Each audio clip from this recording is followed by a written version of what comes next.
Pagkatapos po ng parade ay dumiretso ang mga kalahok sa Abra Sports Complex kung saan idadaos ang formal opening ng 2025 Abra Provincial Athletic Meet.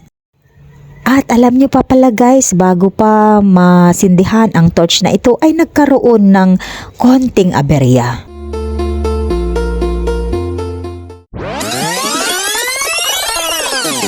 Hinahanda na po ang pagsindi ng torch na headed by our butihing congresswoman. Dahil sa sobrang lakas ng hangin nitong araw na ito ay hindi masindi-sindihan ang torch.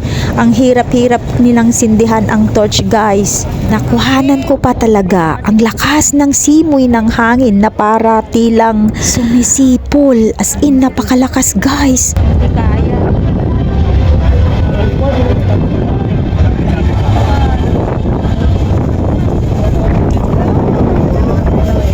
Lakas ng hangin.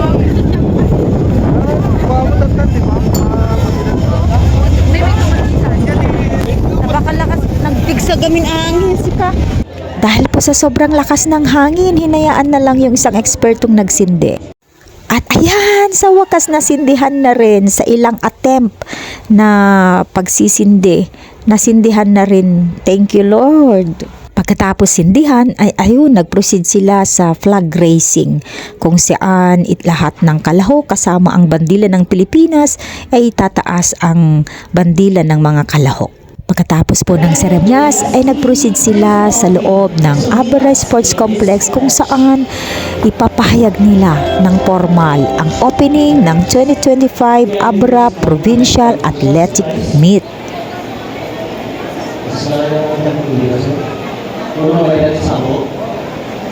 May we request all technical officials to form the lines in front of the stage. Mungkin untuk mengaitai kami nanti pada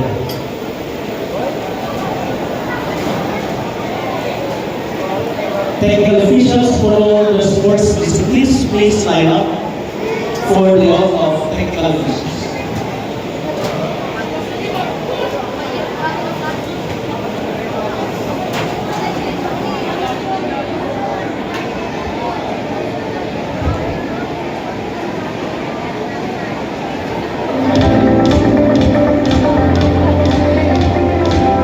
Ito po ang tema ng 2025 Abra Provincial Athletic Meet, Developing Champions, Building Character. Itong athletic meet na ito ay dadaluhan ng lahat ng eskwelahan ng DepEd dito sa probinsya ng Abra. Kasama na rin ang mga DSA o Diocesan School of Abra, yung mga private schools na hinahawakan ng mga diocese. Ito na nga po yung mga school coaches, tinawag na sila para sa oath of sportsmanship.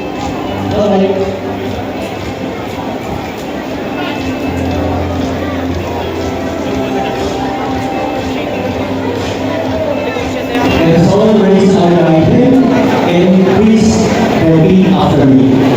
I state your name. Serving as technical official in Sports Street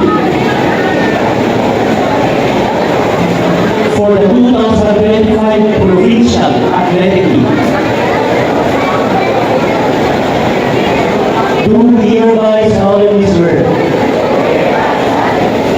that I will faithfully discharge the duties and responsibilities assigned to me to the best of my ability, with the highest degree of honesty and integrity, and in the true spirit of fair play. So help me God. Good luck to all of us. Thank you so much, Sir Pedro Yasini, and our technical officials for our Provincial Athletic Meet 2025. And for the latest updates and important announcements, let's turn our attention to Dr. Ronald T. Marquez, Chief Education Supervisor of the School of Governance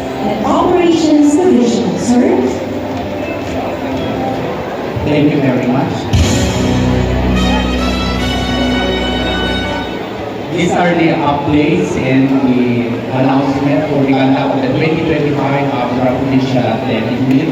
First and foremost, the Department of Education would like to thank our Honorable Congresswoman, Ma'am Nenchi Bernos. Let's give her a round of applause for sponsoring our trophies for this big event. Thank you very much for this Polaroid Standard Quality Trophies. Another round of applause. These are the trophies at stake for the secondary division. We have to announce the champion, first runner-up, second runner-up, third runner-up, and fourth runner-up. The same is true with the zone division or the elementary division. And there will also be additional trophies for the first most improved attendance and participation by the private school, and second most improved attendance and participation by the private school. And there will also be special awards for most clean and orderly unit, most clean and orderly zone. So the criteria will be disseminated through our DRRM officer, Mr. Junri Parial. We will be coming to your Philippine schools to give the criteria, and the following days will be for the judging or assessment of the Philippine schools. And also awards or special awards for the most disciplined unit and the most disciplined zone to be, of course, selected by our DepEd tayo media. Okay, so we will be selecting the most disciplined unit. And I would like also to thank again our Honorable Congresswoman for sponsoring our 707 gold medals. Let's give her a round of applause. 701 silver medals and 804 bronze medals. Thank you very much, ma'am. Right after the conduct of the Abra Provincial Meet, we will be conducting the intensive training starting February 7 up to February 21 in preparation for our participation to the PARA 2025. So there will be a meeting of coaches and officiating officials after the Abra Provincial Meet to finalize the documents and papers of our athletes to their participation to the PARA. And we will be billeted at Benguet National High School. It's the nearest billeting school to the oval of the province of Benguet. It's the nearest billeting school to the regional office and to the venues of the different events in the and of course, we will also be expecting a meeting with the provincial government PARA Task Force in relation to our participation to the forthcoming PARA. I would like also to reiterate the playing venues.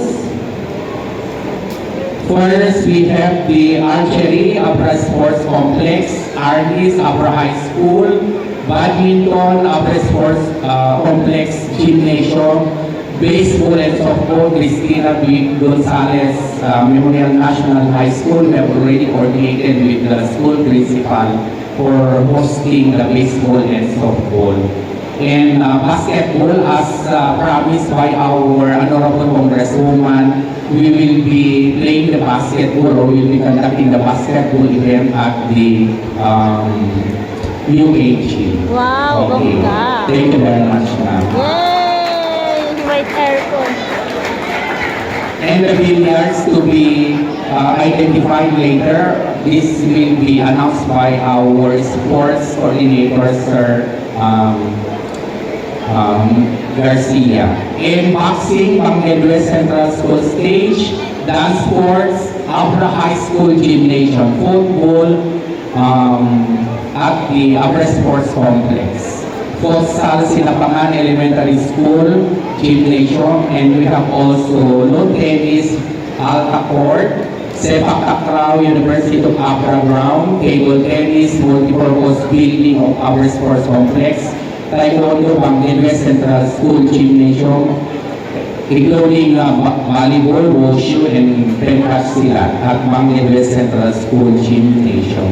Chess, SDO Social Hall, 3rd floor. Athletics, Abra Sports Complex, swimming, Abra Sports Complex, swimming pool. And also, we have also to thank our school heads of Bangkit District for hosting the different participating units and zone. Ma'am Nenita Sabino of Sinalang Pilot Elementary School, Ma'am Imelda Luzono, Bangkit Central School, Schools Division Superintendent Dr. Eleanor D. Garcia Sr. sets the stage as he officially declares the opening of the Provincial Athletic Meet 2025.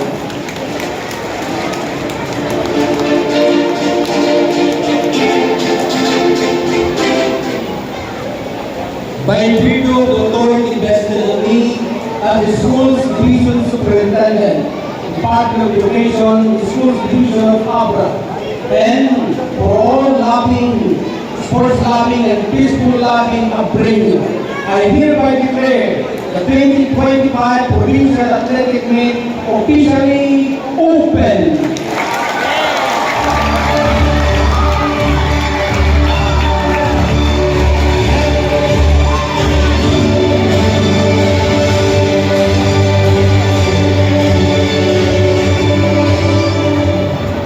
Let the battle begins. Good luck, all of you.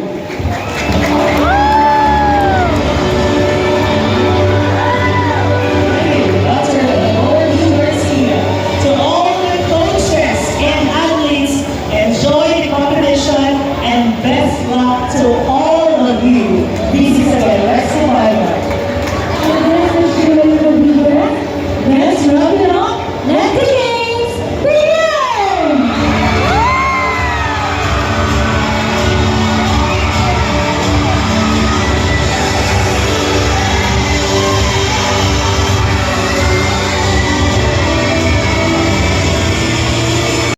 Ayan guys, pagkatapos ng opening ng Abra Provincial Athletic Meet ay numpisahan na ang mga laro ngayong hapon at tuwan-tuwa ako bilang parent, dalawa ng mga anak ko ay kasama dito sa athletic meet na ito. Sila ay maglalaro ng taekwondo.